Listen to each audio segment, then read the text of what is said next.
Life has always been a challenge. When one has a problem and wishes to solve it, first one must determine what is the root cause of the problem.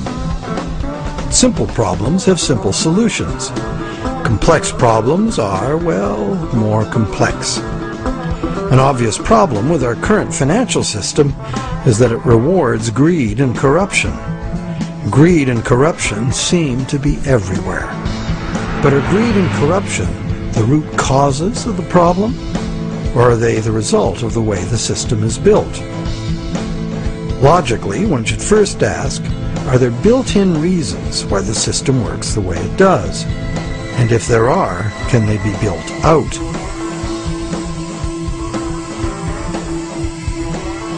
Some say the basic reason the system is unstable and leads inevitably to corruption is the charging of interest. As explained earlier in this series, in our current bank credit as money system, the principal amount of a bank loan is simply created from the borrower's promise to pay back the principal plus interest in money. But the money to pay the interest is not created. The obvious but untrue conclusion is that it would therefore be mathematically impossible to pay off all debts.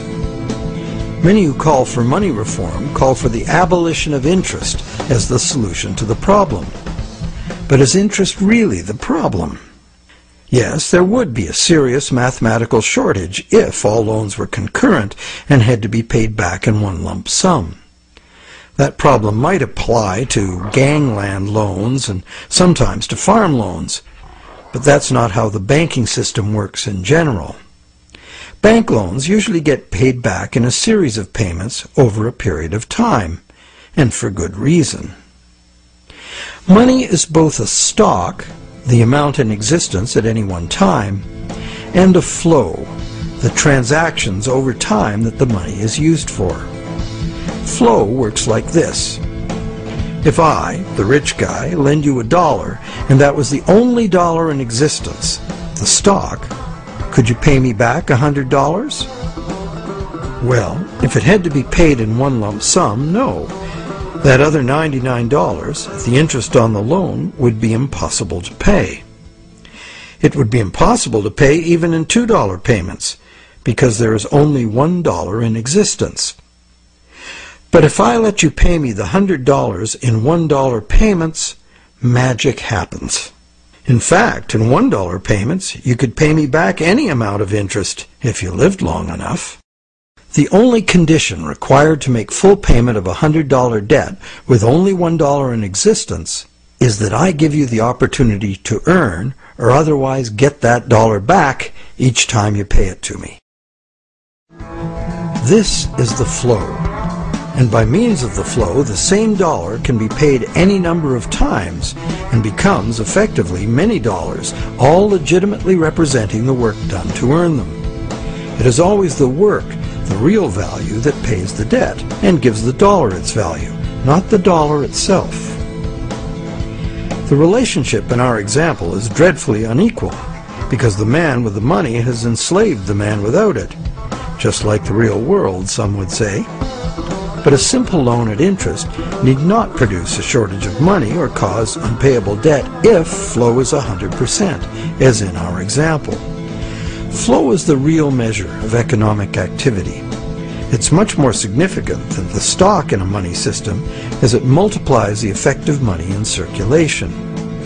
Given that today we use an exclusively debt money system, what is flowing in all these transactions is credit or promises to pay money. This credit is ultimately nothing more than the promises of borrowers to pay this credit back, usually according to a time schedule and usually with interest added. To pay this credit back, most of us will have to work and earn it by being productive. So, therefore, the real value of the money that flows in our economy today is created by our promises of future productive work. We take a loan in order to have something now rather than later. We agree to pay interest on into the future, thus reducing our future spending power, often by more than the amount of the original loan. However, with an understanding of flow, we see that there's no intractable arithmetic problem with the charging of interest. The problem is a social and systemic one. Lenders have neither obligation nor incentive to spend all their interest income so that the borrowers can earn it again and again. In fact, money lent once into existence is lent as existing money a second and a third time in expectation of more gain. The problem is basically one of incomplete recycling. Where money needs to be spent, earned, and used to extinguish the debt that created it, it is instead lent or invested for gain. In other words, money that must be extinguished is, instead, expected to grow forever.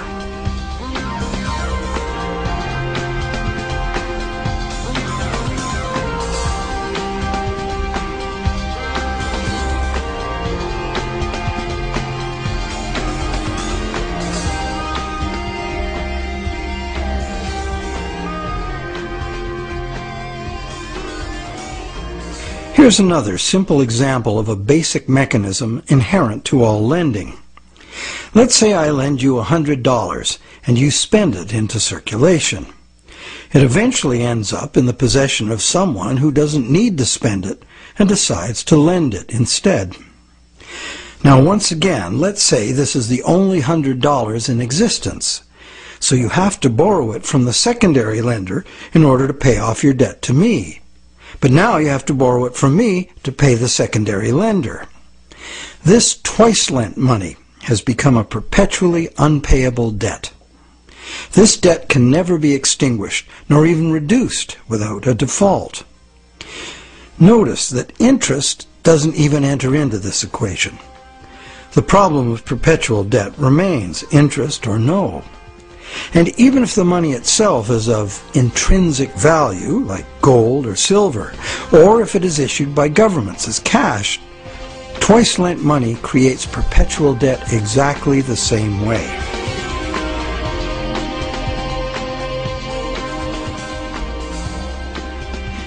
When the same money is lent at interest several times simultaneously, not only is the debt perpetual, society as a whole is paying moneylenders multiples of the interest rate for the use of the same money.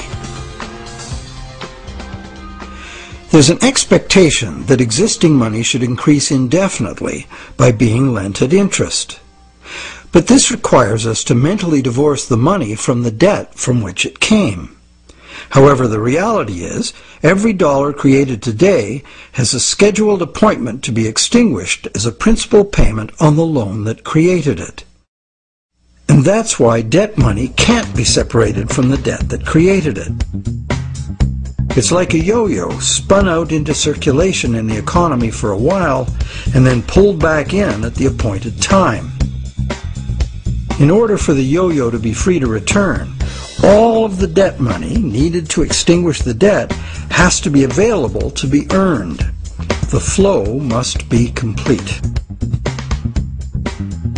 Can't we just pay off these debts with other money? But what would other money be? Today, the amount of physical cash and coin in circulation is very small.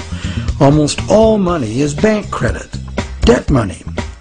So if almost all money comes into existence the same way, then it's valid to picture each debt money dollar as having its own cycle from creation to destruction. So, the question, can we pay off debts with other money? No, there is no other money, as all of it is similarly committed to debt in one form or another. Therefore, the only way to ensure current payments can be made is to constantly increase the total amount of money in the system. But more money in a debt money system means more debt, so the debt hole in reality just deepens. Since debt is money in this system, it creates the fantasy of wealth for a while. But fantasies must come to an end. The day of reckoning can be pushed back, but only by passing the debt on to generations yet unborn, which is precisely what we are doing now. Government debt piles up endlessly. Corporate debt piles up. Consumer debt, too. As long as total debt keeps increasing, the system can stay ahead of the debt monster. But all of this debt is an absurd fantasy that our descendants will surely never repay. Nor would they be advised to, as repayment of debt would eliminate the money stock and plunge the world into a depression. Once real growth levels off due to the inherent limits of human productivity or the limited resources of a finite planet, this growth-dependent money system can only resolve its impossible arithmetic in a destruction of value. This can either happen through a deflationary spiral of credit defaults and falling prices, or by the devaluation of the money unit. Taken to extremes, either course of events will destroy an economy and even a civilization.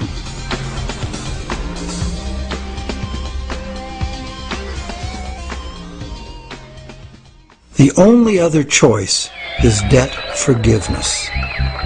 In the ancient world, a regular debt jubilee, society-wide forgiveness of debts, was a common practice to deal with these unavoidable problems with lending. It was considered normal, even by the rich and powerful, that the general good of society took precedence over the rights of those rich enough to be lending money for profit.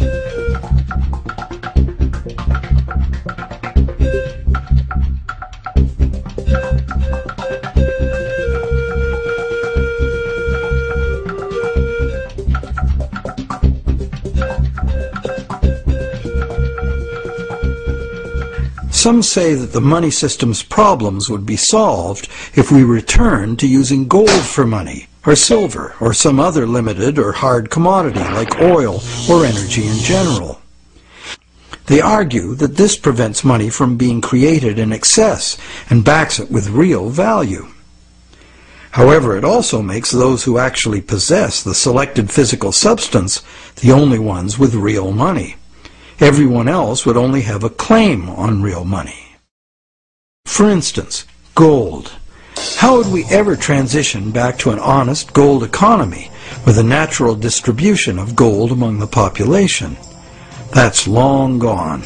And why would we want to do that? The gold-based money system is our past. It's how we got to where we are today. Gold is inconvenient. Even more so is a barrel of oil. Therefore, whether gold or oil or kumquats, trade will be carried out in promises. The real question is, if we are going to trade using promises of delivering something of real value, why gold? In fact, why any single commodity?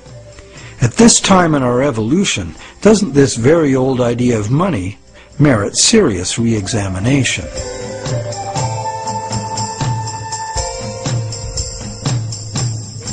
It can be argued that our current elastic debt money is backed by real value, every bit as meaningfully as gold. That's because money, most of which is created as mortgages, represents the value of the assets pledged as collateral.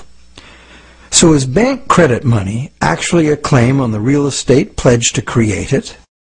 Not directly. Bank credit money can be a claim on anything. Now, anything includes the real estate pledged as collateral, so it can be a claim on the real estate that was pledged to create it. So how is a promise of real estate any less valid than a promise of gold? Both gold and real estate can change value relative to other commodities. Neither is a permanent standard. In fact, there can never be a permanent standard of value because value is always subjective and variable. So it would seem that the crucial difference between a claim on gold and bank credit is that bank credit is not a claim on any specific real thing, while the promise of gold is. The promise of gold has to be a promise of a specific amount of a specific real thing from a specific promiser. Isn't that the essential reason why many people would consider a promise of gold the better promise? But that is only true if the promise is reliable and what is delivered is really gold. with the discovery that some of the gold bullion sitting in central banks is actually relatively worthless tungsten plated in gold, the whole argument that gold is the most solid, reliable money is shown to be neither solid nor reliable. Precious metal is susceptible to counterfeiting, it's heavy, and it's vulnerable to theft. So to return to commerce via the physical exchange of precious metal coins would mean civilization had reverted to a pre-electronic level of technology. In the absence of such a collapse, the economy would still wind up running on promises just as it does now. So once again, money would only be as good as the promises made, and there would be no need of actual precious metal coins if all transactions were carried out with promises.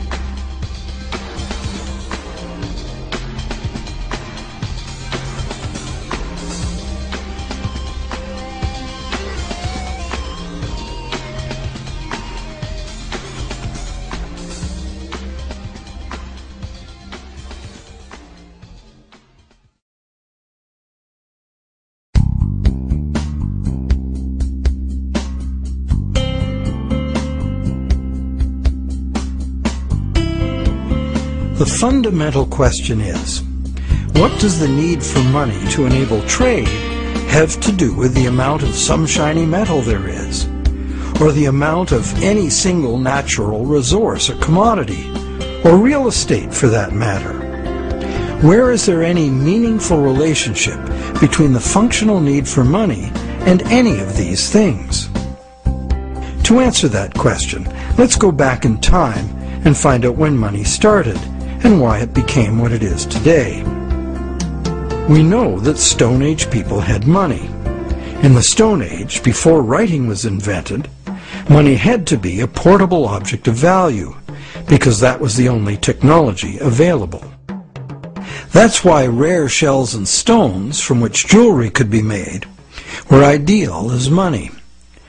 A rough standard of value for these money objects developed over large areas, enabling extensive networks of indirect trading. This way, people could obtain specialty items not available in their own environment, and look good doing it. The popular concept of jewelry as a store of value has continued to this day. In later agricultural civilizations, cattle were often the standard value objects for large transactions, and salt for small ones. Salt was rare in those days and valuable. Roman soldiers were paid in salt, thus the term salary, meaning payment for services. With the invention of writing, trade in other commodities could be carried out using promises of cattle and salt. The cattle and salt weren't necessarily what was finally delivered. They were just commonly understood units of value in which the real trade goods could be conveniently priced.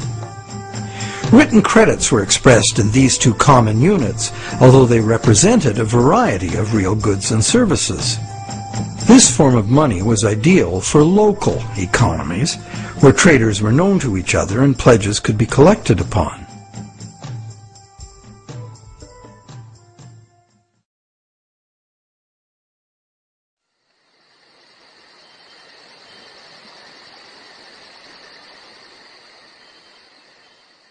Agricultural surpluses allowed some people to leave the farming to others and specialize in particular crafts. This resulted in improved skills and better tools, and that led to further gains in productivity. This specialization of labor required increased trade, as more people opted to produce a single item of enhanced value. They would then need to trade their specialty for the broad spectrum of necessities that past generations had produced for themselves. But direct barter was inefficient. So more trade led to a greater need for money. Over many centuries, various forms of money were tried. Eventually, gold and silver coins proved to be the most useful money objects because they were conveniently portable and similarly valued across large areas of the civilized world. They were also easily standardized for weight and purity, and did not require enforcement of value by some authority, nor redemption in goods from someone far away. Thus, for very good reasons, gold and silver became the universally successful international currencies, accepted as final payment of debt almost everywhere.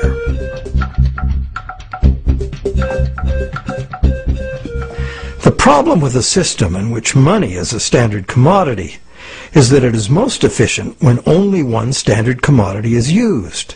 But if you do that, it makes the value of money exclusively dependent on the quantity of that one commodity in relation to all other commodities.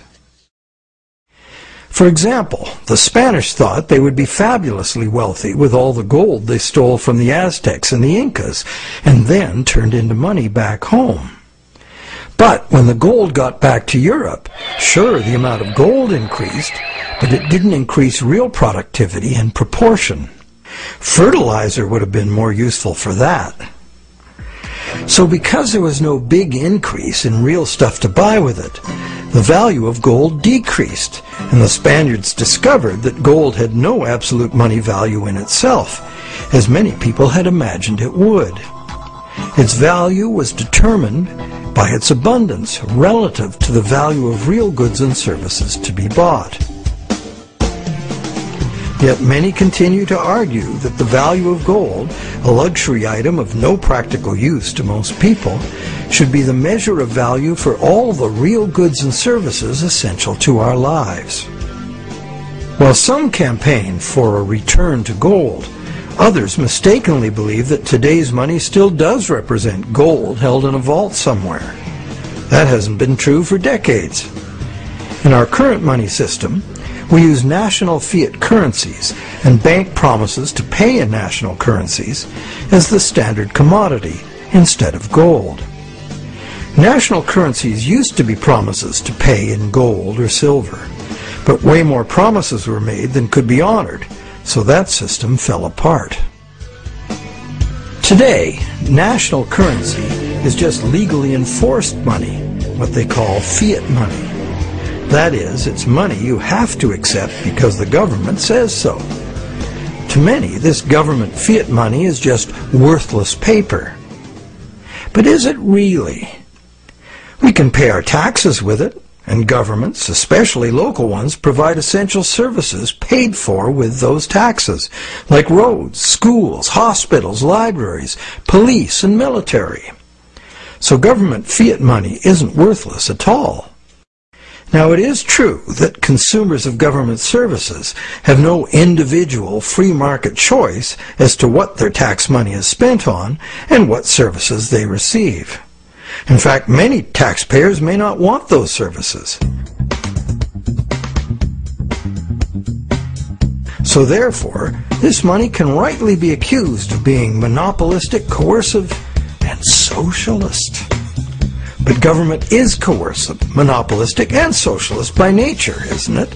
What else should it be? Government in a democracy or a republic is ideally a single authority, empowered by society to enforce laws agreed upon by society for its own collective benefit. In a free market economy, government must provide the level playing field of law within which the free market can function. And it also has to provide the referees to enforce the rules of the game.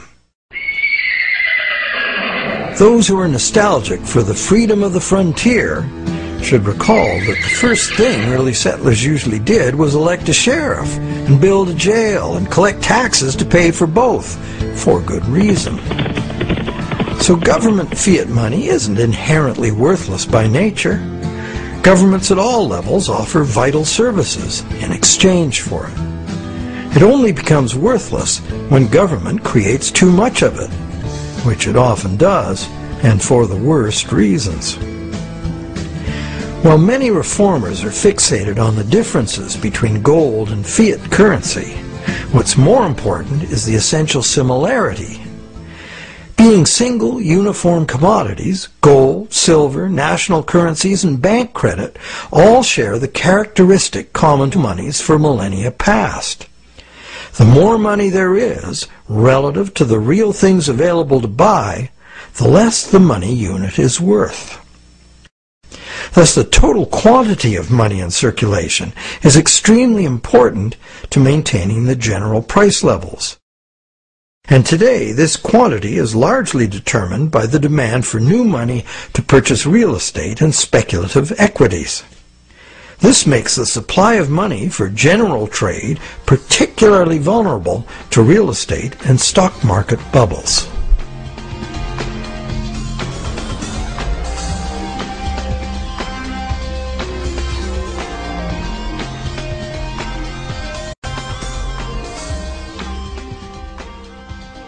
Perhaps the most significant problem with money as a single commodity is its tendency to concentrate wealth.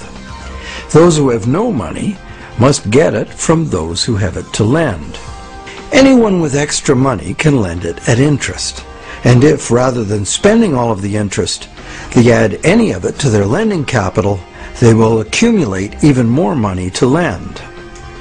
One reputable study counted all the ways we pay interest, directly on our own debt and indirectly in prices and taxes for corporate and government debt.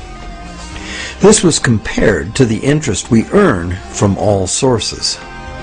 This study found that only the richest 10% come out ahead. The next 10% do little better than break even, and the remaining 80% pay more than they receive, the poorest losing out the most. Now, in our current bank credit system, money is created as debt to banks. This debt is required to be repaid to the banks in money, either fiat cash or bank credit. Therefore, the ability of all borrowers to repay depends on the availability of fiat cash or bank credit. The supply of fiat cash is controlled by the nation's central bank, but fiat cash makes up only a very small proportion of money. Usually about 95% of all money is bank credit. And who controls the availability of bank credit? The banks? Well, on the one hand, what the banks can do is constrict the supply of credit any time they want to, with high interest rates or by just not granting loans. On the other hand, the banks can lower interest rates and encourage borrowing, but they can't expand the money supply unless borrowers are willing to borrow. If cautious and reliable borrowers are in short supply, banks must take bigger risks, as interest must be paid to depositors and banks cost money to run. The bank credit money supply is, as they say, highly elastic. And because it's based on the willingness of borrowers to borrow and the reliability of borrowers' credit, it is vulnerable to both rapid expansion and drastic shrinkage. Also, everyone is legally obliged to pay in money. Now, money in reality is just an accounting of debt, and accounting follows strict rules, so the whole situation is governed by inflexible numbers. That's why a sudden shrinkage in the money supply caused by some defaults has the inevitable follow-up effect of causing more and more defaults and even more shrinkage of the money supply. This self-reinforcing downward suction leads us into economic collapse and the economic and social absurdity of unemployed, dispossessed people camping outside their empty, vandalized homes. And what does the government do about it? It loads bankrupt taxpayers with astronomical fantasy debt that will never even be reduced, never mind paid off.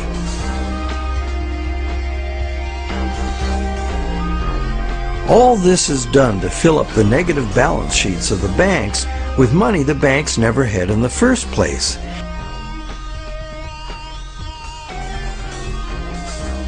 And then they use it to pay themselves obscene bonuses.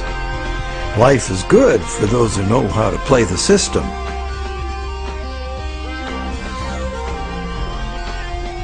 The bailout scam was the biggest daylight robbery in the history of the world. So far.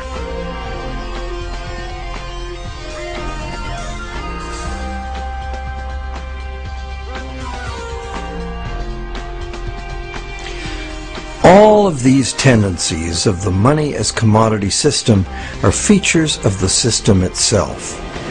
The greed and corruption comes in as those who understand the system profitably surf the inevitable waves of boom and bust. Those who understand the system know what's coming and even precipitate it when the time is ripe for them to take advantage of disastrous mass events for their personal and political gain. But it's the structure of the system itself which gives them the opportunity.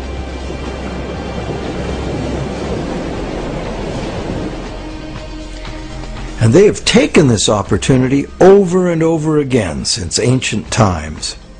People complain of the injustice, blame each other, blame the left or the right or whoever the scapegoat of choice is. But they never really catch on to the reasons this keeps happening. That's because most of us shy away from trying to understand the true nature of money and of freedom. The basis of freedom is essentially the freedom to exchange goods, services, ideas. If you create something in proven demand, you and only you should have the right and the freedom to create and spend the credit money needed by someone to buy it. Money as a portable uniform commodity was invented a very long time ago.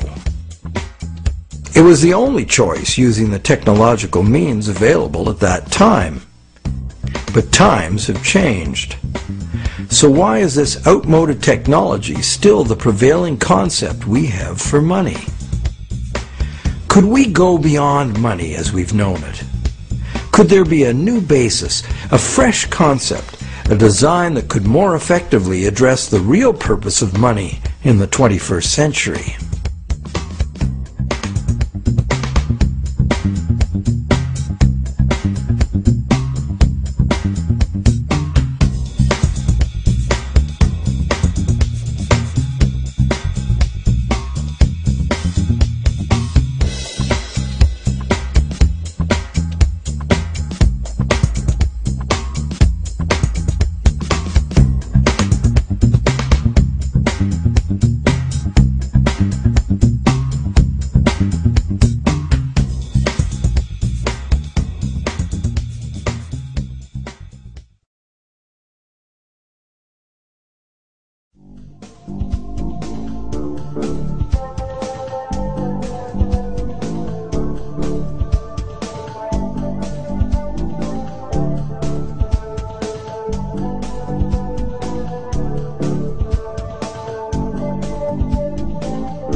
Awareness of the need for real change in the money system is growing.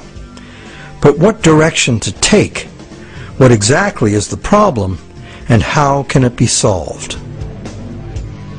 The safest and only real choice, many people argue, is to return to gold, or a gold standard, because this worked for millennia in the past. But gold itself is impractical for transactions in the modern world. It was impractical centuries ago, which is why the promise to pay gold system developed. And so it is certain that, in practice, transactions would be conducted in promises to pay gold, not gold itself. Thus, the promises to pay gold money will only be as reliable as the promises. So in reality, it isn't the gold that makes the system work, it's the reliability of promises.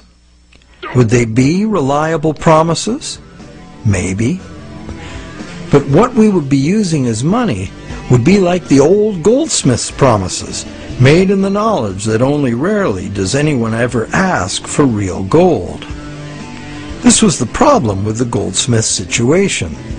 The real gold was seldom claimed, allowing fraudulent promises of gold to be made and used as money. Why would history not repeat itself if all the same elements remained in place?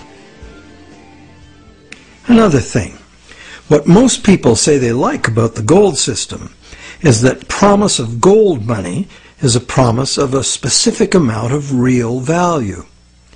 Now this is an odd idea, given that the vast majority of us have no use for gold, so how much real value can it have for us?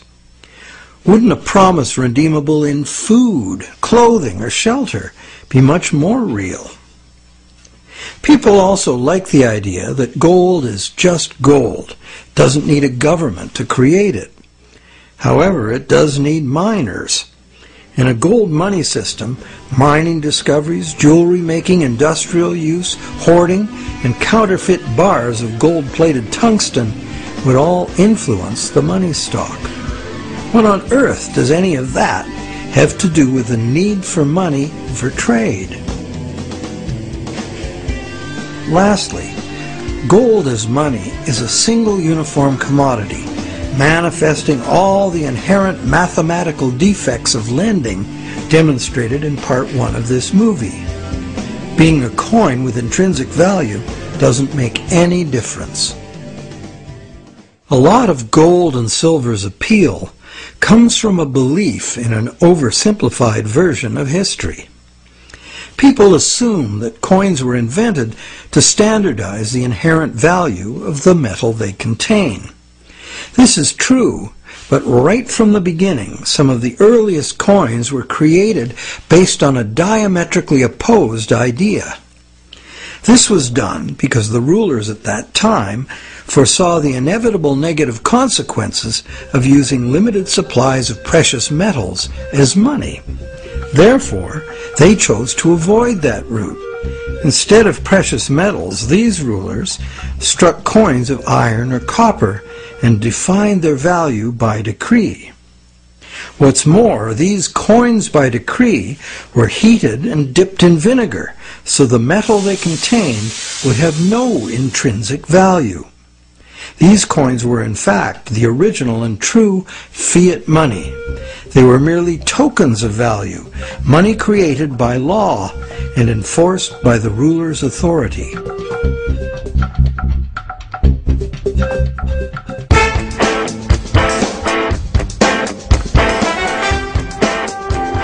Pure fiat money is the other main idea favored by money reformers.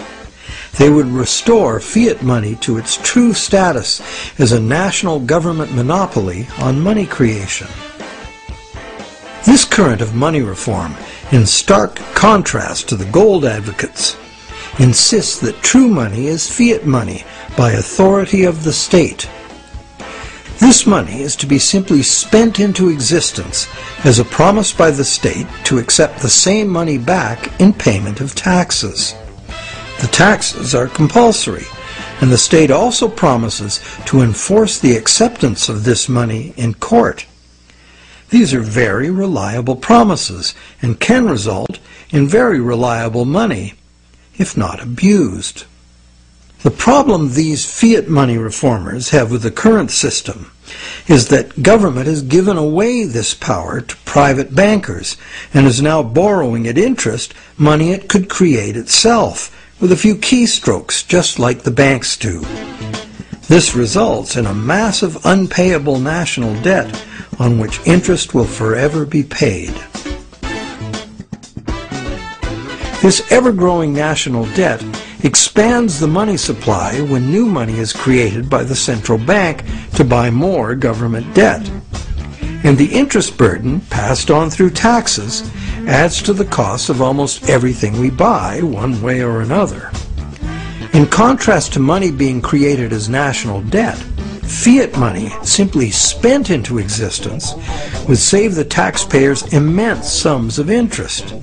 It would free future generations from impossible debt, and it would forestall the tendency to inflation because the money supply would not grow forever with the national debt, as there would be no national debt.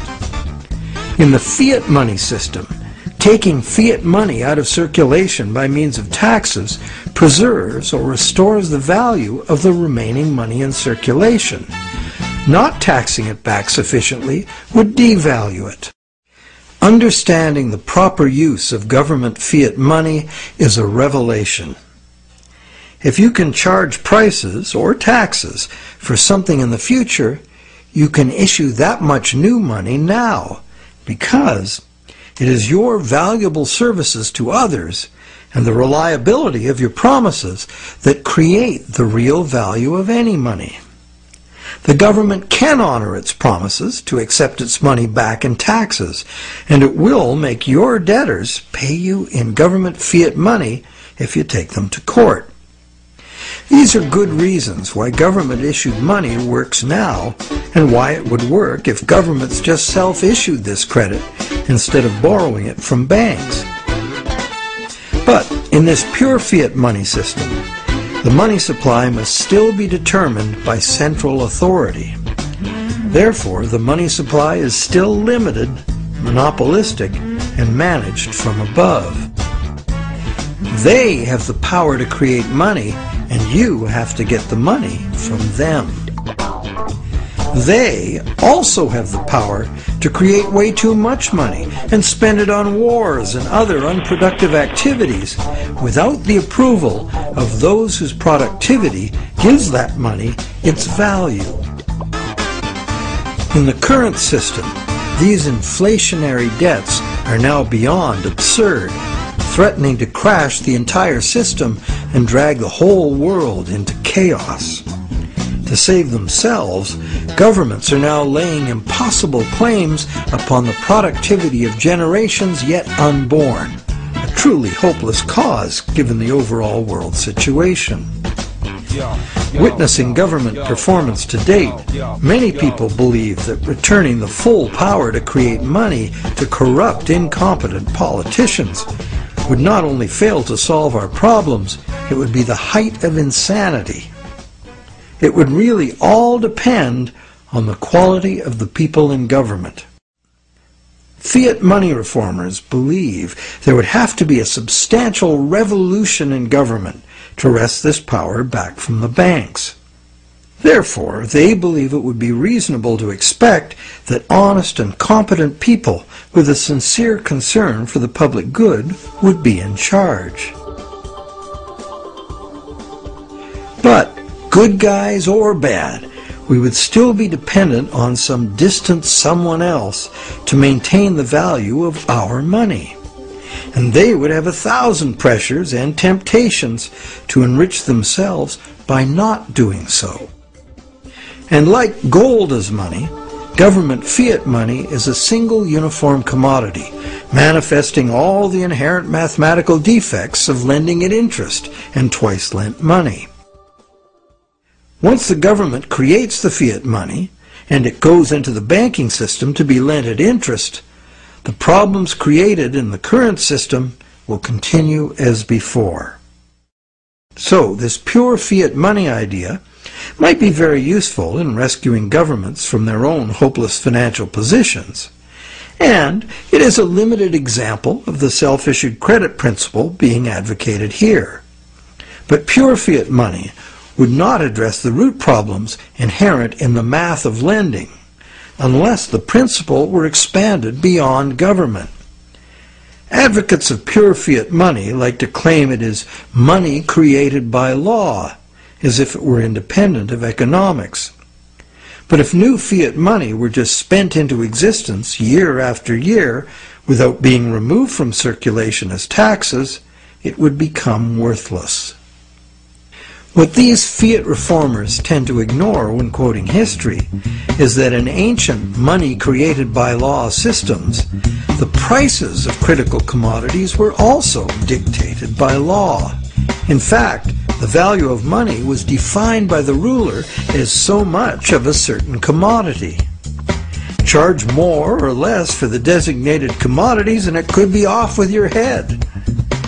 Today, price controls like this could only be achieved in a self-isolated and totally bureaucratically controlled economy like Soviet communism. In a free market global economy, money created by law is bound by the same laws of supply and demand as any other single uniform commodity money. In other words, pure fiat money in a free market is an illusion. There's no such thing.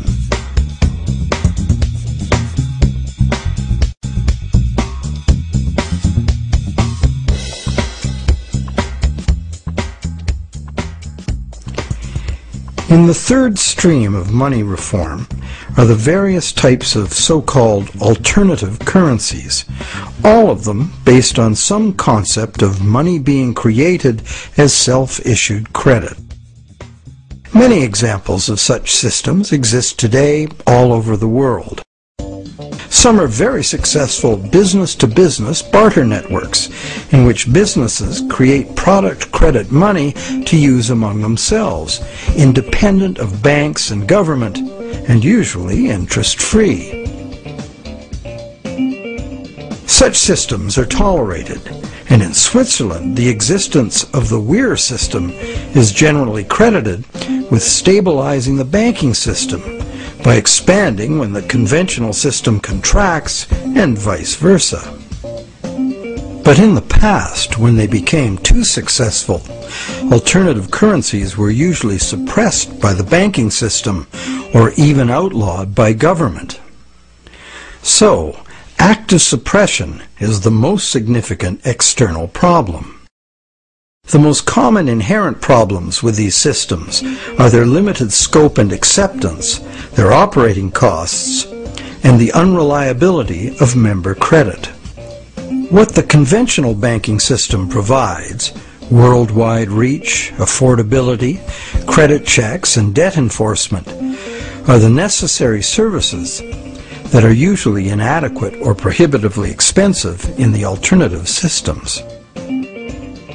Once the small group of idealistic and honest originators are joined by members exhibiting the full range of human behavior, alternative systems discover they must deal with cheaters. Some are deliberate cheaters, others just not too conscientious about their debts. And at the opposite end of the spectrum are the hyper-conscientious people who won't issue credit because they are afraid they won't be able to fulfill it. A self-issued credit system cannot work if the members are afraid of issuing credit.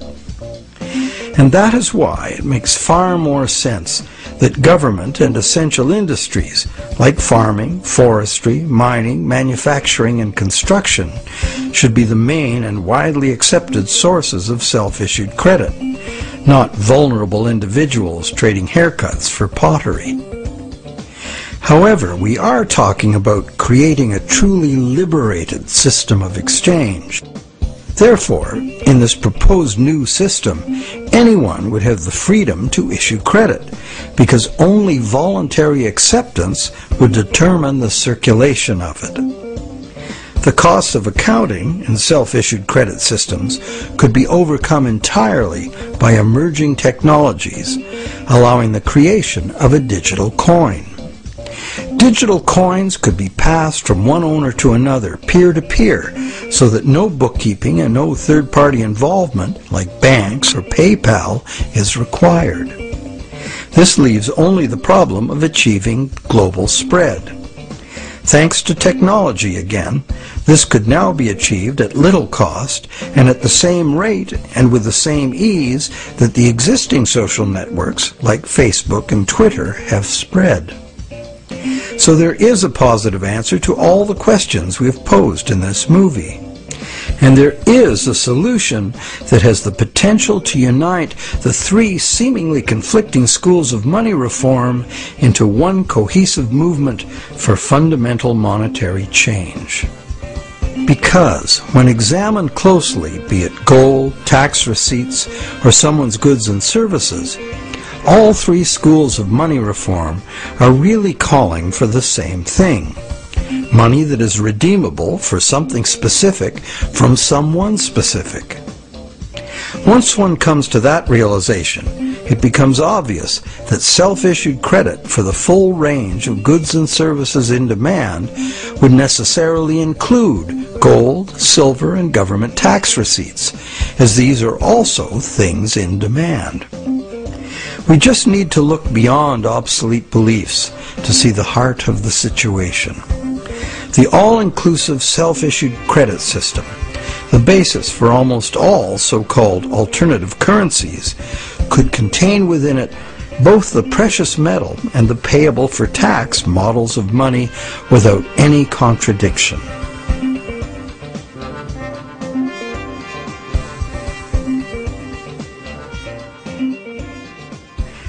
Money has both religious and social histories that are fascinating and go well beyond just the need for trade.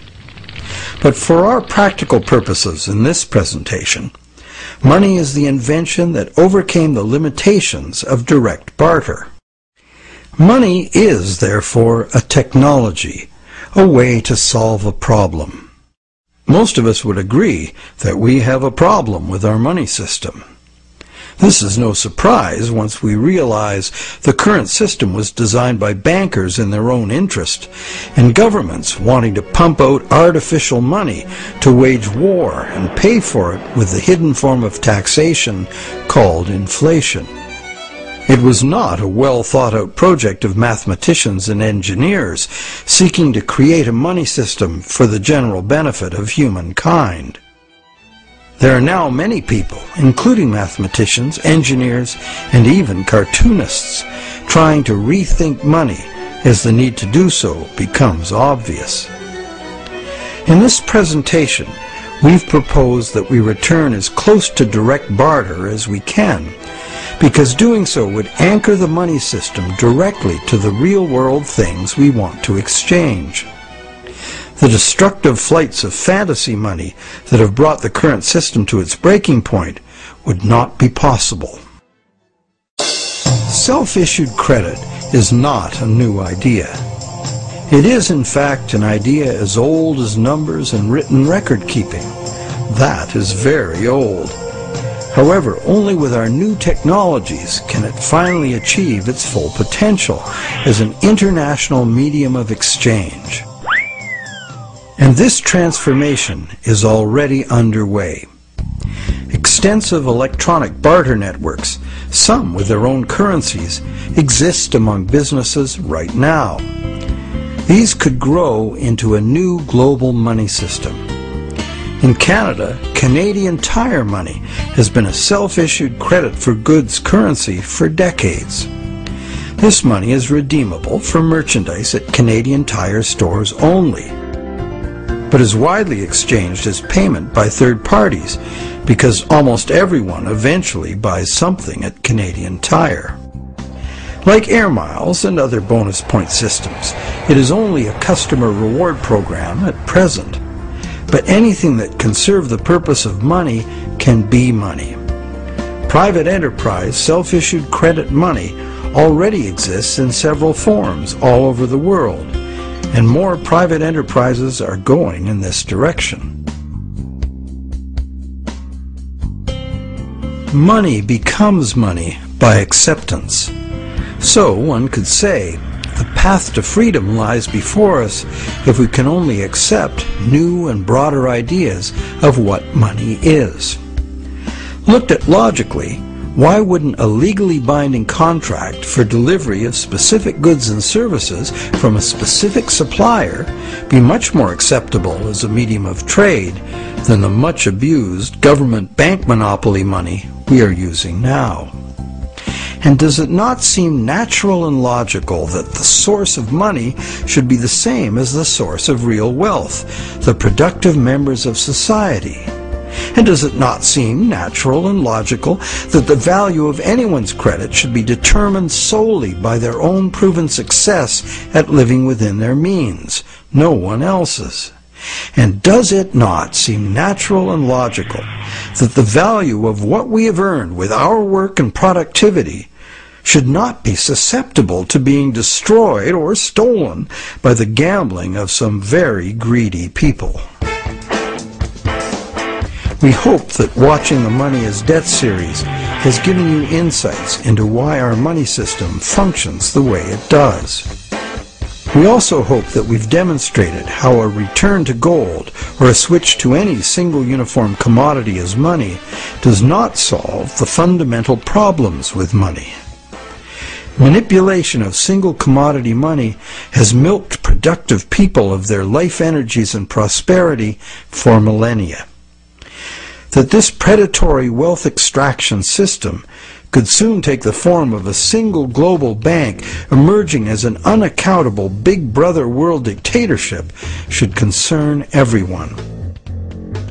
We hope you're encouraged to do your own thinking about money, a subject that has been ignored and misunderstood by the public for much too long, to our great disadvantage. And, not to criticize without offering an alternative, we have, in this final movie of the series, offered a comprehensive and detailed picture of how a radically new economic system might work if interest-bearing product vouchers were the medium of exchange, thus eliminating money as a commodity in itself. Instead, money would be a global measurement unit like minutes, meters, and tons.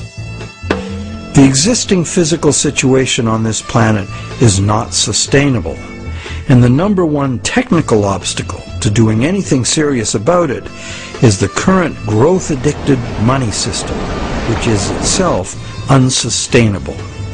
The crisis is upon us. If you'd rather think about solutions than despair about the problems, think about taking back our money power with self-issued credit. Join with others who realize the need for radical change and spread this knowledge and understanding as fast and as far as you can.